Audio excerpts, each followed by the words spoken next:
Hello and welcome to episode 228 of the Mark and Me podcast. As always, I'm your host Mark. Now joining me on today's episode is Jack Wilson, the vocalist from the incredible band Kid Kapichi. I honestly, as it stands right now, truly believe that this is one of the most exciting bands that this country has right now. They've just released a brand new album which is called Here's What You Could Have Won, which on its own is probably the best album title ever. But genuinely, this album is easily my album of the year. I'm so thrilled that I've got to sit down today and talk in great detail with Jack about this album, all about his influences and what made him listen to the sort of bands that he still listens to today. It's a great interview, really fun, and I can't wait to get to it in just a couple of moments' time. But I always like on every intro of every episode of Mark and Me to use that just to touch base and talk about my last episode. It only came out a couple of days ago, but I was joined by Johnny Three Tears from the amazing band Hollywood Undead. This blew up. A massive thank you to the band and Johnny Three Tears for sharing it on their social networks. It was incredible to see all the Twitter traffic, all the Facebook comments, and all the incredible response on Instagram because of you guys sharing it, so thank you so much. It was a great interview and I've really loved reading all the feedback, so thanks so much to everyone that took the time to listen. But today it's all about Kid Kapichi. If you haven't heard this band, as soon as this interview stopped, go and listen to their brand new album, Here's What You Could Have Won. It's unbelievable. Honestly, their set at Reading and Leeds was absolutely mind-blowing and I can't wait to see them again next year. So I think the best thing to do is to get straight to the interview. So here's me and Jack talking all things Kid Kapichi.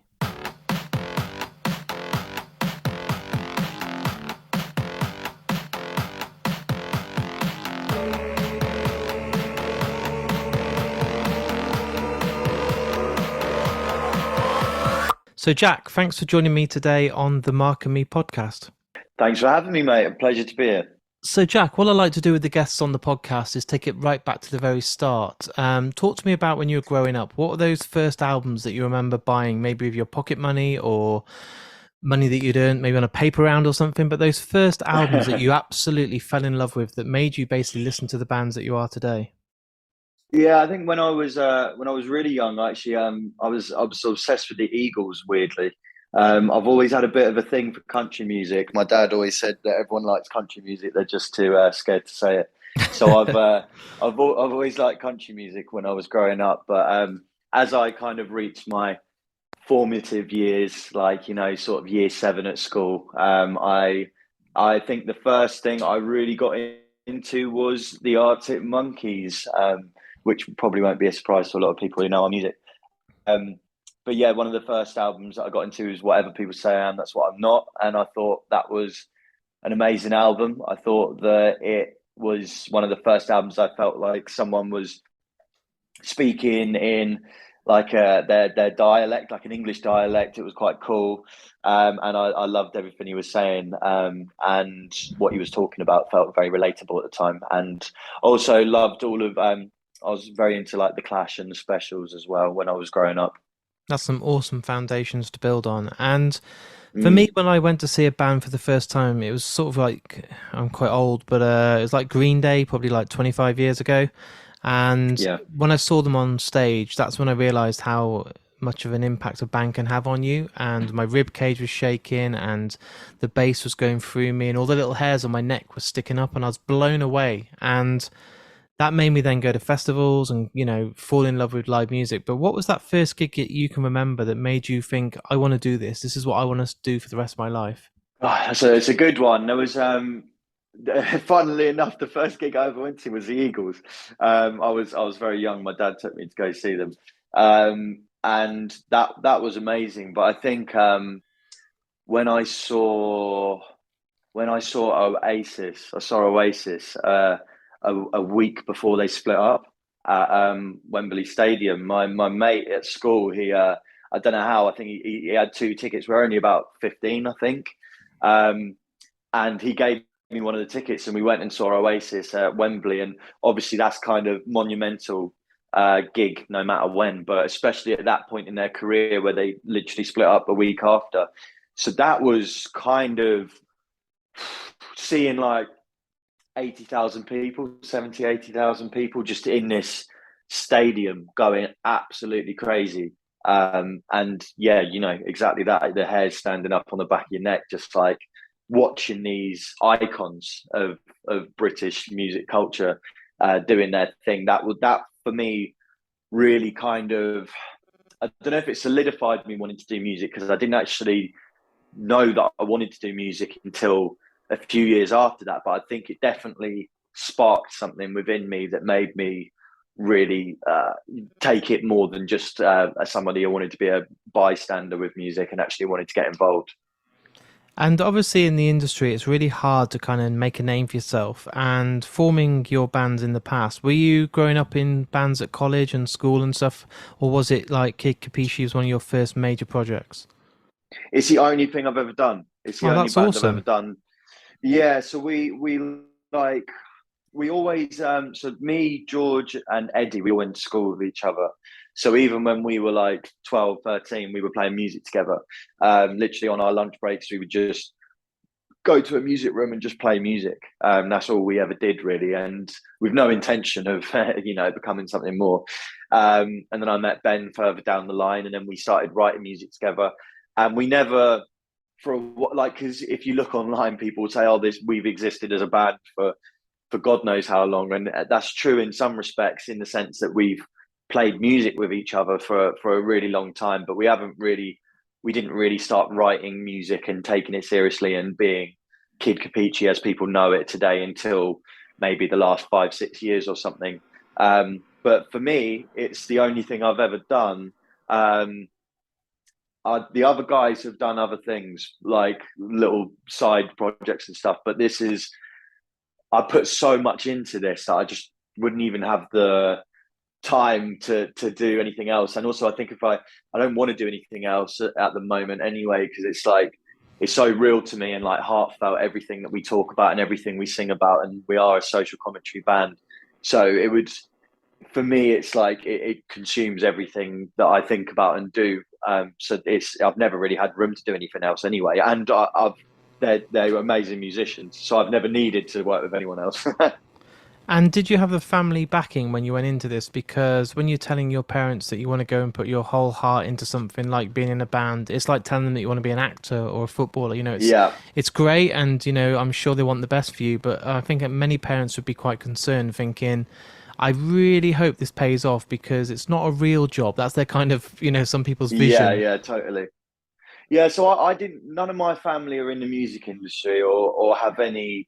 I've come from a really working class family.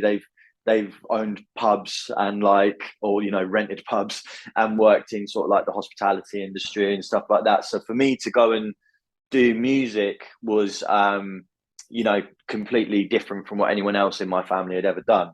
And it's like all my grandparents are immigrants. Like my dad's side are Italian, my mum's side are Greek. So I was definitely the first person that kind of went to do that. I think I got away with it a little bit because I'm the youngest of my family, and I feel like as the youngest, you kind of you get away with a bit more. So I don't.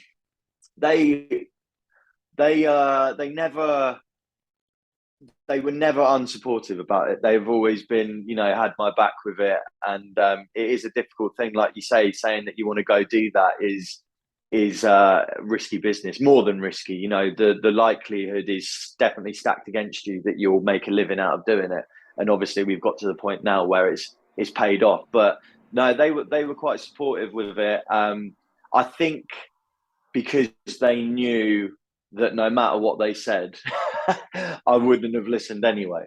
Like I don't. I think they knew that I was doing it, and I think they knew that I wasn't doing it to make money or because I thought I was going to make money. I was doing it because I felt like I had to, and it was the only thing I loved doing. And it's always kind of been that situation. There's never really been anything else I've been interested in. It's always just been music, music, music. So I think they were supportive, but I think they knew even if they weren't, it probably wouldn't have changed how I felt about things.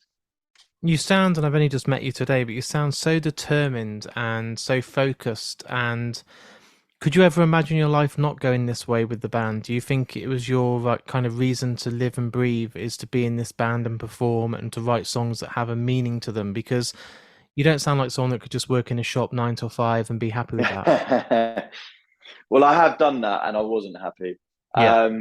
But yeah, I think like I'm not like a believer in fate or anything like that. I don't think like you're destined to do one thing, or no matter what happens, like it's either going to work or it doesn't. I think you got to work really hard, really, really hard. And I think especially in the music industry, working hard is like just one part of it. You need to work insanely hard.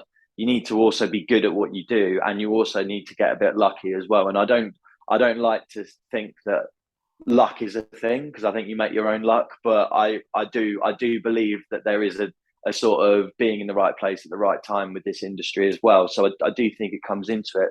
But I am totally determined with it. I could never see myself doing anything else, even from a young age. That's all I've ever wanted to do. And like coming from a sort of really poor town, it's not poor anymore, but it was when I was growing up here.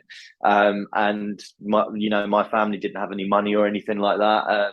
So it always kind of just felt like, why not? Why not give it a go? I can either be stuck in Hastings working a 9 to 5 doing something I hate, or I can give it a go. And I've always believed in it. Like there's been times where it's got close to the point of being like, I can't do this anymore, because it felt like we just weren't getting anywhere. But if I didn't love it, I would have given up, but the love of music makes you continue to do that. And especially like, because we're writing music that I think for the people who follow us, it means a lot to them as well. And that also plays a part in it, because, I think you owe them people as well that have invested in you to see it out to the end, which we are. And I think one of the turning points for you as a band was then getting to share the stage and go on the road with Frank Turner. Frank Carter, but Oh, yeah, Frank everyone. Carter. Sorry, fucking hell. With Frank Don't Carter. don't. Yeah, you're literally, everyone always says Frank Turner, even though they know they're talking about Frank Carter. Do you know, every But time yeah, I that go and see them was at a festival, they supported My Chemical Romance, Frank Turner. I always get them two mixed up. But yeah, with Frank Carter. it happens all the time. I think I've probably said it about 1,000 times. But yeah, he gave us our first break, definitely 100%. Like I think before that, nobody really knew who we were at all. And that was definitely the first break. People always say like, if you're good enough, you'll get like 2 or 3 breaks in your career, sort of thing. And I think that was our first one. And he really like took a chance. So again, like what I'm saying about the whole I don't believe in luck sort of thing. You make your own luck, but that was because we just got on Radio One. It was our first single that got on the radio, and Jack Saunders loved it, and he played it to Frank Carter because Frank Carter happened to be on the show the week we released that song. And he heard it, and Frank's one of these guys that he's quite like impulsive in a very good way. And within a day, he had already messaged us, and we were going on tour with him, and we're still really good friends, and we still see him all the time. So it's like quite a lot of luck involved there, in the sense of what are the chances that we put that song out the same week he happens to be on the show with Jack and all of that. But also, we worked hard to get there in the first place. But yeah, he helped us, and we owe a lot to him, and he taught us a lot as well about how to be a good live band, because I still think they're one of the best live bands around. Yeah, I And saw them recently at Reading and Leeds, and I've seen them at Download yeah, Pilot. And I think they set the bar so high. I was thinking this when I was reading about you guys and the fact that you've gone on tour. It's kind of like an absolute master Jedi to learn from, in the fact that you're there on yeah, stage every night watching the best, the guy that can walk on stage and get the whole crowd in his hands yeah. by the time he sang the first note from any song. And it must have been a challenge. You must have been like, fucking hell, like we need to up our game every night to try and get anywhere near this.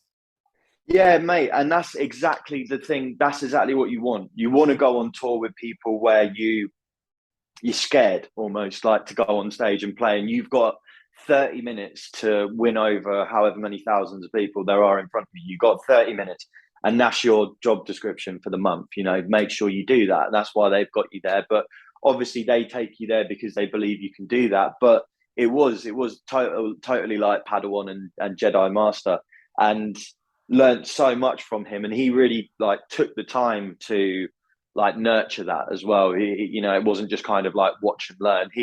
I remember on the first show we did in Paris, um, this was like, because it was our first European tour as well. It was the first time we'd ever done a European tour, first time playing like venues of that size. So it was all quite crazy to begin with. And the first night of the tour, he's singing "I Hate You," and I'm at the side of the stage. That's my favorite song, and I'm just like singing it like towards him, but off stage sort of thing. And then he's like starts gesturing to me like, come on stage sort of thing. And I'm like, no. And he pulls me on stage, hands me a microphone, and he just like kind of pushed me in the deep end and was like, go. And I just sang it. And then he obviously came back in and joined me. And then after that show, he just came up to me afterwards and he went, right, every single night on this tour now we're doing that. That's what we're going to do. So it's just like he's such a amazing, genuine guy, and like to give us a push, a band that literally nobody knew in Europe, especially. Like we might have had a small following at that point in England, but nobody knew who we were in Europe. And for him to just like have that belief in us and push us like that was insane. What a beautiful guy Frank is. What an Yeah, he's amazing guy. amazing. With a band like yourself, you released your debut album, and that's kind of your mark on the industry. That's your mark to kind of say, this is who we are. And in a couple of weeks, we're only 2 weeks away now, you've got a brand new album out. Here's What You Could Have Won. And do you feel that there's a lot of pressure to try and top everything that you've done over the last couple of years with this release in only a couple of weeks' time? Do you know what? No, I don't actually. I haven't felt any pressure. I think we are, without sounding big-headed, we're really, really confident with the album. I Yeah. think we're fully aware that it might some people who are strictly into like the first album might be deterred. I think there's a chance that that could happen, but I think we're willing to accept that. We don't think that everyone's gonna who loved the first album and loved the rawness of the first album is gonna love the second album, because it is very different when it comes to the production side of things. The first album was recorded literally in a basement during a lockdown by ourselves, which I love because I love that you can hear that about it, and then you can hear the progression in the second album.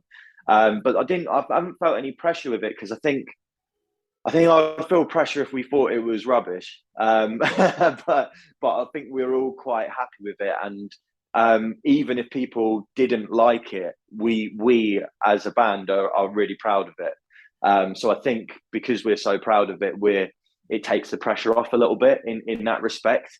But I'm interested, I'm curious, and I'm interested because I've seen people react to the new songs, and some people are like, can't believe it, they love it, they think it's the best thing ever, and some people also think it's the worst thing they've ever heard. So that's good. I don't, as long as we're not middle ground, that's all I care about. I don't want people being like, yeah, that's all right, more of the same sort of thing. I would like it to feel like we're moving forward, even if that is divisive.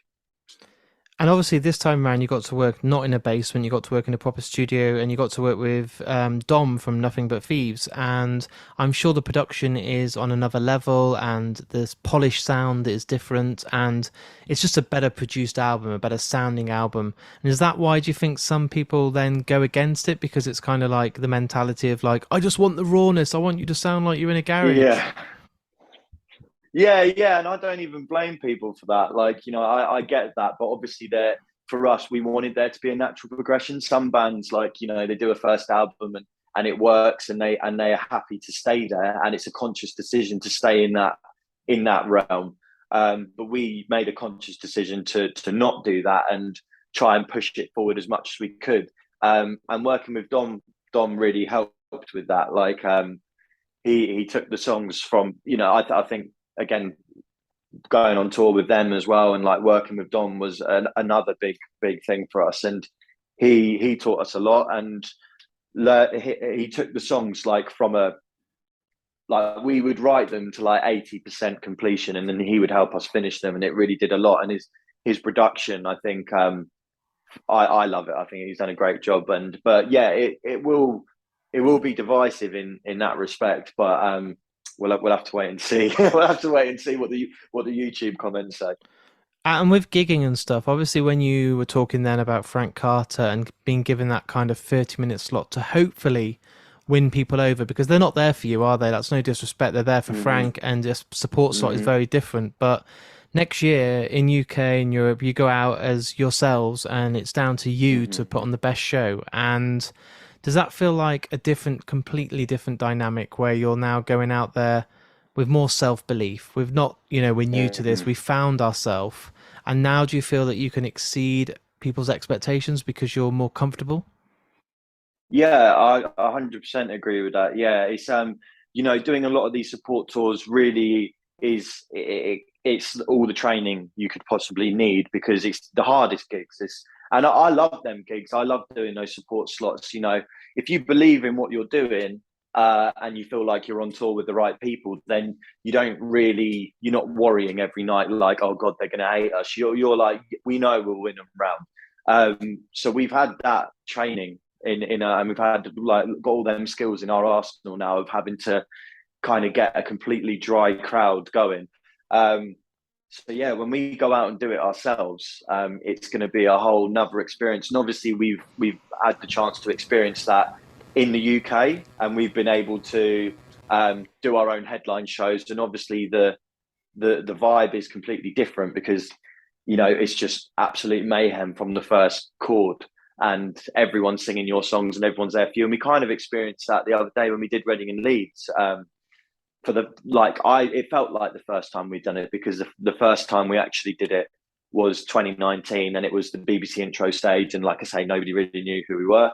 And we went back now after COVID and had like the busiest slot of the tent, and it was just insane. And to have people singing those songs, so you go in there with it's less of a it's less pressure in some ways, more pressure in others, because when you're doing those support slots, you have to win them over, but you've not really got there's no expectations is the word. You can go out there and you can play a really shit gig and get away with it because you're just the support band.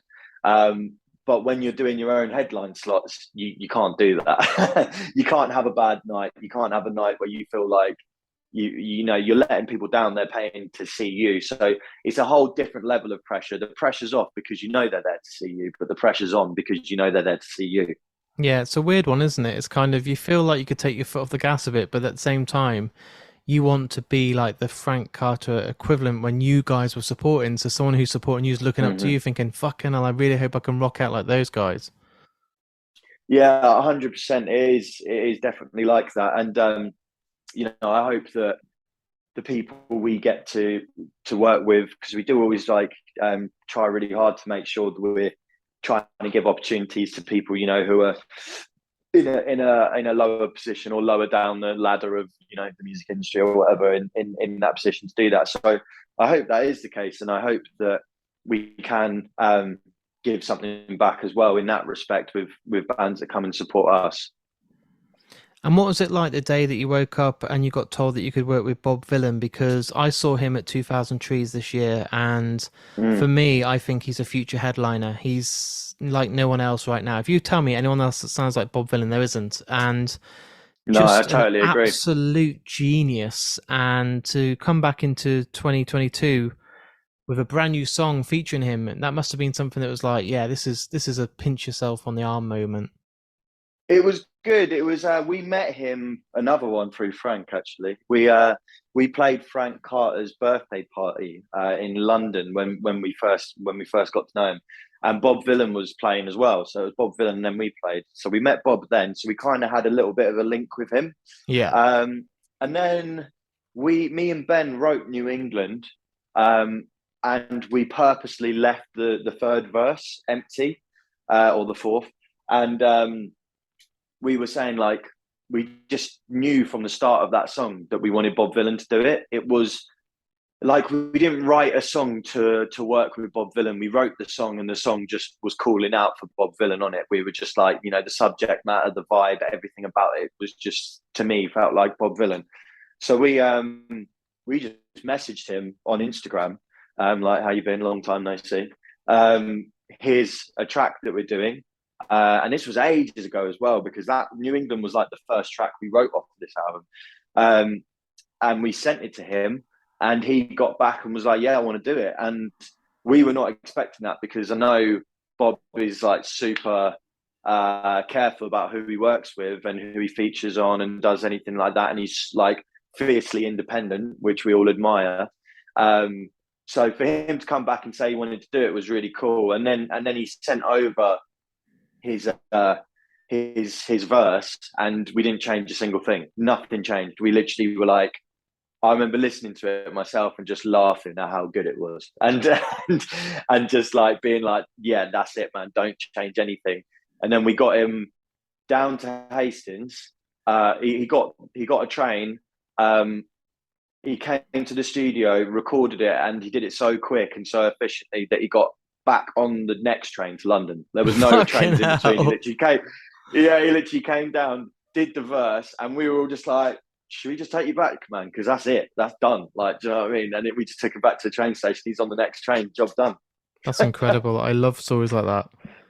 Are you really excited with the album coming out? I mean, you've probably sat on it for a while. There's been a while since you've not been able to go out there with the COVID and everything, not to be able to play these new songs. Is it just feel like this is your time now? You can't wait to get back out there, play shows, do what you do.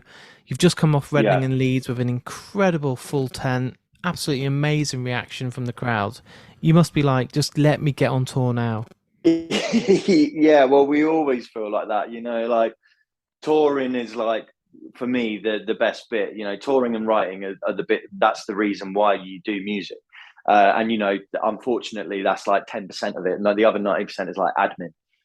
But it's, yeah, we're like, we're dying to get out there, and it feels like this is our moment. It feels like everything is set up to go now. I think, you know, next year is really where we can go for it, because, you know, we released album one during the lockdown, and we weren't expecting it to do anything that it hasn't, you know, like it did what we wanted it to do. We kind of just wanted it to be like we exist and here we are, and, you know, this is a vibe for how we feel, and like get people into the Kapichi mindset. But this second album kind of feels like here we are. Do you know what I mean? Yeah, definitely. It feels like we've been able to, there was a lot of constraints on the first one, financially and production wise. So it kind of feels like, it almost feels like this is our debut album, even though it's not. It feels like this is our first opportunity to go like, this is what we can really do. And we also feel like we're in a position now where we have a fan base and we can go and tour and play proper venues, you know, like with, you know, not just pubs and things like that, and people want to see us. So that is the first time. So yeah, excited is an understatement. Super excited for the album to come out and people to listen to it top to bottom, and super excited to get out there and play. And like you said, it's been so stop start for the last few years that really now we've just got that sort of momentum now, and we cannot wait to get into next year and do our UK tour and go to Europe and hopefully go to America and do everything that we possibly can, because gigging is what we live for. And with the title, I have to ask this. I know it's probably not, but here's what you could have won. That for me is a famous line. You might not know this because you're younger than me, but from Bullseye, the TV show, Jim Bowen. Do you remember it? Yeah, 100%. So it is from that. Fucking brilliant. You're the best band on the planet then. That's amazing. Well, I tell you why. And because my fiance, her mum loves Bullseye. And amazing. She has it on like all the time. She's like proper loves a throwback, and she's always watching Bullseye and like all the old catchphrases and stuff like that. So she says I owe her royalties for that album name, actually. But it's a bit of both. The first one this time next year obviously was a throwback to Only Fools and Horses. Yeah. But also a comment on how we felt and how it felt like everything was on hold and nobody knew what was going on.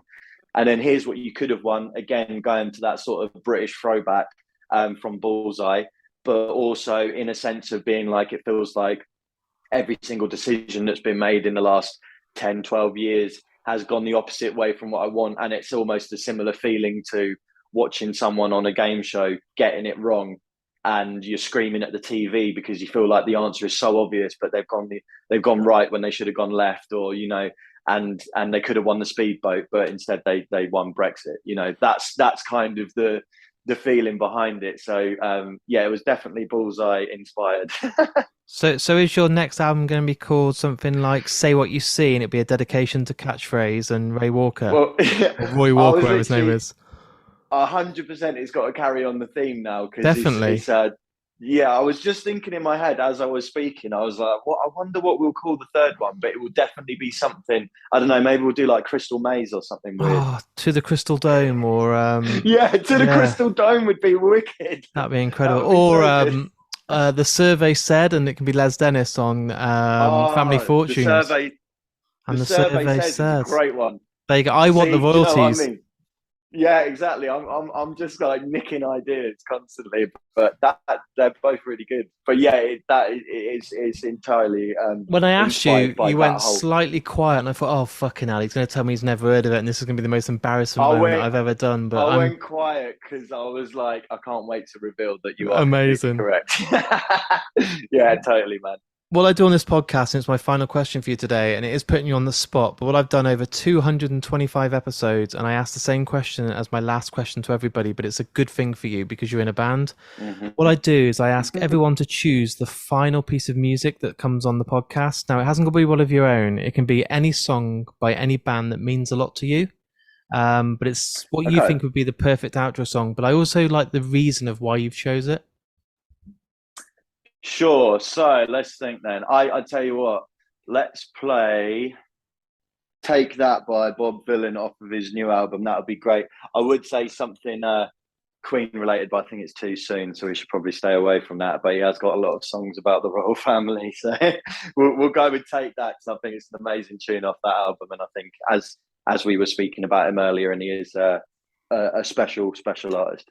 Thank you, dude. It's been an absolute pleasure to have you on. I'm really excited for the people to hear Here's What You Could Have Won. I think the UK tour to start next year's perfect timing for you guys.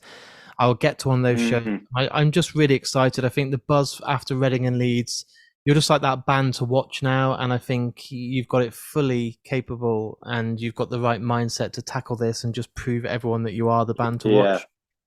Well, I think it's in our grasp, and I think, as much as I was saying in the podcast, like that, it's feels like now's our time. I think it's also like it has to be now. I Yeah. think you only get one chance. I think that is the case. Like, to really explode and kind of do something. And I think if we flop now, that will be it. Like, you have to take that opportunity. And I think all of our what's the phrase? Something is lined up. All our things are lined up. So yeah, now is the opportunity, and I don't think there's anything stopping us. I think if it fucks up, it's our fault, probably. So there it is. There's my interview with me and the amazing Jack from the incredible band Kid Kapichi. It's one of those guests from the moment we started talking, the chemistry was there. He was so easy to talk to, such a geezer, and his bands are absolutely incredible. So please, if you're listening to this right now, as soon as it's finished, go and listen to them. You'll love them, and go and see them live. I really mean it. At Reading and Leeds, they blew everyone away. Everyone was talking about their set afterwards, and they really are that band to watch. I'm so excited to see where they go next. And if you listen to the album, Here's What You Could Have Won, tell me, jump on Twitter, Facebook, Instagram, and if it's because of this podcast that you've now discovered Kid Kapichi, well, I'm doing my job right. I've really enjoyed today's interview, and like I said, if you've enjoyed it, please share it. It costs nothing to do, and all the links are on markandme.com. If you're a fan of Facebook, go on there and just hit that share button when you see this update for this episode. If you're on Twitter, why not retweet it? Or if you're on Instagram, share it on your stories, or even put it as your update. All those people that follow you then get to see this and might just suddenly think, oh, do you know what? I'll check out Mark and Me. And then I've suddenly got a fan for life that goes back and listens to all my old episodes just for you, literally clicking a couple of buttons, and it costs you absolutely nothing. And I do see more and more people doing this every week. I want to say a huge thanks for all those people that do it, but I need more people to do it, so keep on clicking those buttons. If you've also really enjoyed today's episode, why not sponsor me on Patreon? It's an account that not many people know about, Patreon, even though it's been going many years. It's basically like buying me a cup of coffee or a cup of tea to say thank you for doing this podcast. You can sign up on the link on markandme.com, and on there for as little as £1 a month. That's it. You can't even get a Mars bar from a service station for that. £1, you're getting 2 episodes a week, and that's at least. As soon as you sign up, you get a set of badges which are exclusive to my Patrons. You get some art cards, you get some incredible stickers, but not only that, I give prizes away, and starting this month as well, you'll get exclusive episodes that are just for you guys. And every month, thanks to my good friends at Richer Sounds, they give me some incredible prizes to give away. And there can be headphones, there can be a soundbar, there could be a Sonos system, but this is just for saying thank you for supporting me. And it really goes a long way, and every penny that comes in via Patreon allows me to go out there and do more and more interviews, which means more and more podcasts for you guys at home. It's so important, and the only way that I can keep this podcast going. So if you've enjoyed today, go on markandme.com, click the link to Patreon, and please help me. It goes such a long way. I'll be back in only a few days' time, but until then, please take care. Look after yourself, listen to Kid Kapichi, and just stay safe. I'll speak to you all very soon.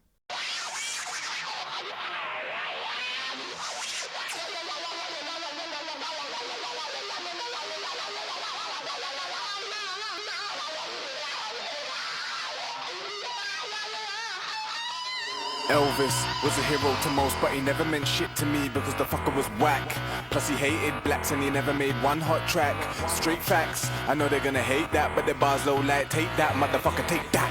I don't play, don't ramp, and none of my heroes appear on a stamp. Or a £5 note, give Churchill statue the rope and see if it floats. Let it sink off coast like the economy sinks, but they plan for the future's to eat more, sleep less, work for longer, be poor. Set goals you can barely reach for, blow what's left on a beach holiday. That Churchill washed on the seashore. Yeah, let the bitch drown. Got the gammons all feeling sick now. Wipe my backside with a St. George's flag. Let the mother country get dick down, big black dick down. Honey, laugh and joke, but there ain't shit funny. Still catch Oxford grads when they're buying their coke. Make yuppie kids run that money, bitch, run that money. You don't know what I do to survive. Are you with them? Are you with us? Pick a side. Burn Britannia, kill the queen. That's a vibe. Time to ride. Motherfucker, it's madness to make a pound note. Man are doing backflips, flip food, phone line, doing gymnastics. Job pay shit and they're coming for their taxes. I know their tactics. For the rich, the rules get bent. Nothing to show for the money you spend. Privatize your right to a doctor. Choose between your health and rent. And they're killing off kids with £2 chicken and chips. And I'm raised off that, but I gave that back.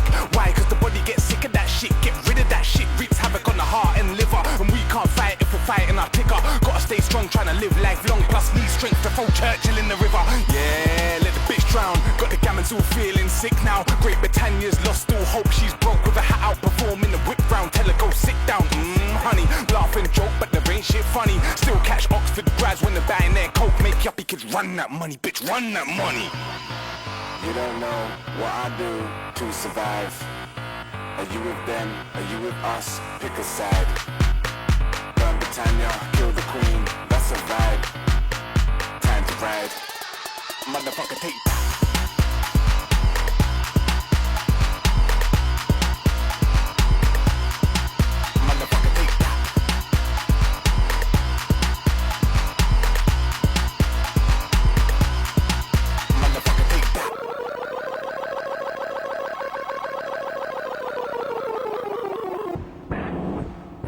Take that!